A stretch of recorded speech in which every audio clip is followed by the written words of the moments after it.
Samuel, welcome to SCAD. We're very proud to host your first solo museum exhibition in the United States as part of SCAD Define Art. It's an absolute joy to be here with you. As you were rightly saying, my first museum survey in the US, which focuses on the fine art practice, of course this love of clothing, whether it be accessible clothing or luxury, and of course sculpture in the public forum. It couldn't have been a better place to bring that energy to. You've got these very substantial structures that are sculptural and modern, and then you use honey and turmeric. So it feels so free, doesn't it? And It I guess does. as like an artist, you're trying to develop and understand how I could potentially contribute or fit into the arts.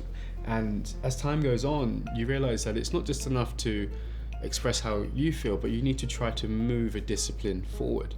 And through materiality, through gestures, through looking into your own personal story. Exactly, it's you. You've collaborated with enormous brands, Nike, Converse, Kohler. When you approach a collab with some of these industry giants, what's the first step?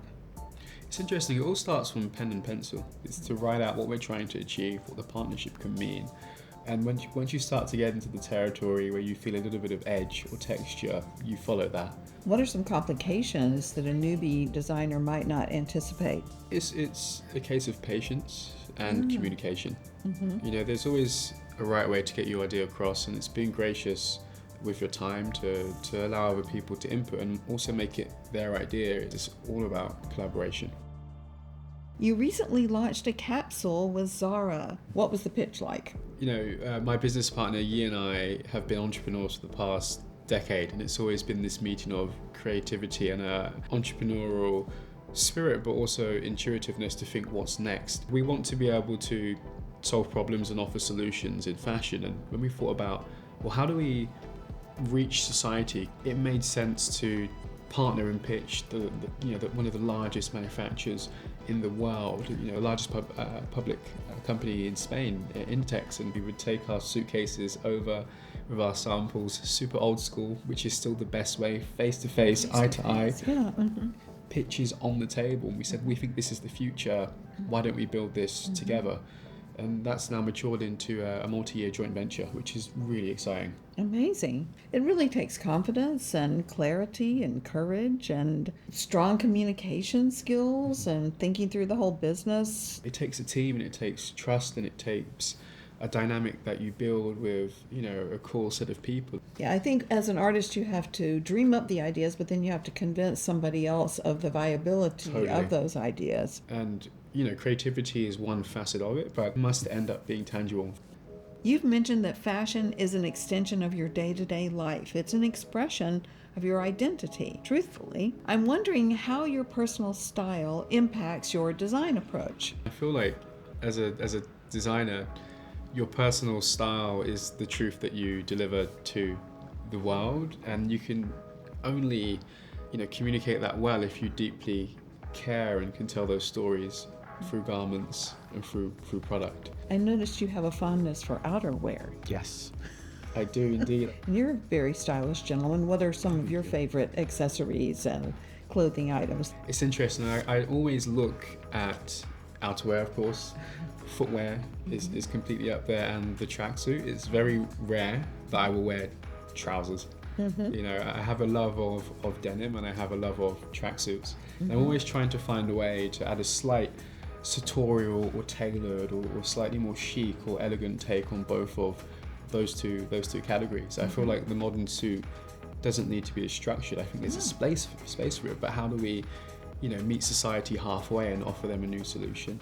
Virgil Abloh famously discovered you on social media, and I know our SCAD bees take their online presence seriously. How did you best position yourself for that all-important discovery moment? The crossing of paths between Virgil and I was insurmountably important early on in my career. Virgil and I would speak about this quite a bit when he was still here with us, and he said he looked through my social media account, and at that point I kind of understood that it was always a portfolio. He then followed up with an email, and the email was quite formal. He said, "Hi Samuel, we are recruiting as part of a new creative team we're building. Do you have a portfolio I can review?" And at this point, this satiated and insatiable spirit of creativity had led to myself developing 4 different .coms to 4 different websites. But when that email came across, I could send all of these websites. You sent it all confidently of them. listed with a small little descriptive, and the next day I quit my job, but I knew I had to jump, and it was leap time. of faith, And Samuel. you have to. November 28th, 2021 was a day we'll never forget, and Virgil's passing is still mourned. What's a lesson from Virgil that you'll always carry with you? Optimism is a choice. That is the main lesson. It's a choice to wake up daily and choose to put positive attitudes out into the world. It's a choice to look at challenge and difficulty and actually see an opportunity for solutions and advancements to come about, and it's all perspective. His legacy is still being comprehended, how extensive it was, and I think it will be one of connectivity, connectivity and optimism, and he was such a bridge for all. Generosity. Totally. You're a change maker, and you're exhibiting in the Andre Leon Talley Gallery. Andre was such a towering figure here at SCAD, and he always had an eye on the horizon of what's next. What's next, do you think, in design?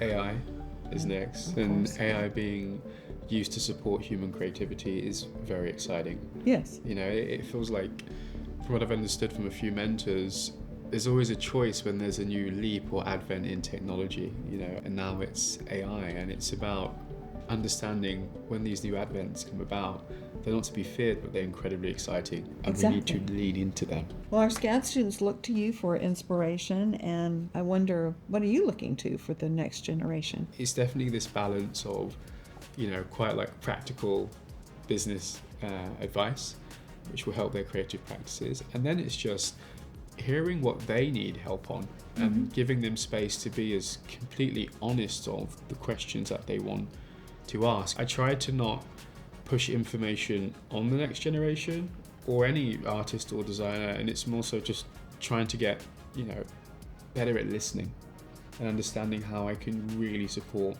them through what they're asking of me. Well, thank you for being a guest educator here this week, and you really represent expertise in quite a few of our SCAD degrees, and you're really a hero for the creative life.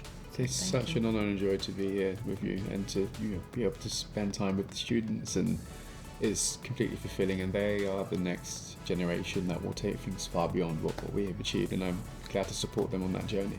You are. Thank you. Thank you. Come back. I will be back indeed.